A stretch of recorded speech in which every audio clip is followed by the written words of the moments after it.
Statistically speaking, you and I know people in our life that are dealing with a sexual addiction, or at the very least, a full-blown sexual syndrome on its way to becoming an addiction. That's just reality.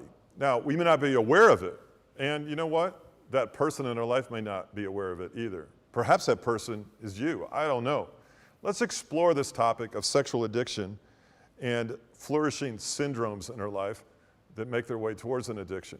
Again, I refer to you to Dr. Patrick Carnes, a foremost authority on this area, and most any book he's written on the subject of sexual addiction will help you. Now, what happens in our life because of the neurochemical dopamine rush and some other things we've talked about in other videos, our tolerance level for sexual stimulation increases. Not unlike alcohol. When you build up a tolerance to alcohol, we become desensitized to its effects, and we need more of it to get the same result. Our culture is saturated with sexuality.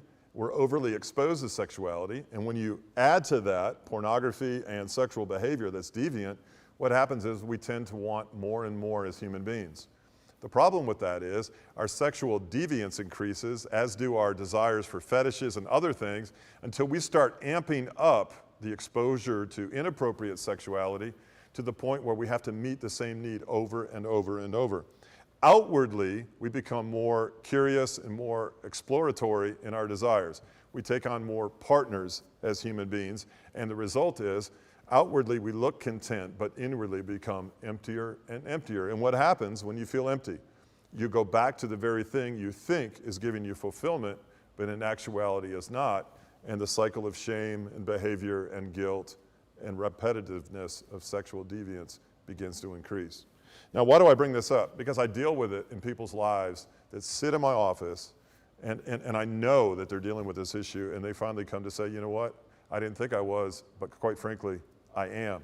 Here's a principle. Whatever you focus on in life will likely become more pervasive in your life, have a greater impact in your life. If sexuality is something you become obsessed with, it will probably take over your life.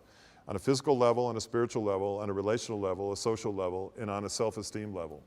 So why the video? Well, let's start talking results here. Let's start talking solutions.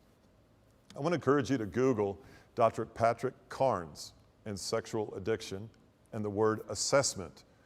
If you have any inkling whatsoever that you maybe have gone down this road way too far and you want to know how to pull back and get your life back, then I want to encourage you to take an assessment. Find an online assessment. Dr. Carnes provides one in his book for you to begin to ascertain what your behavior matches up with in terms of addiction and/or syndrome.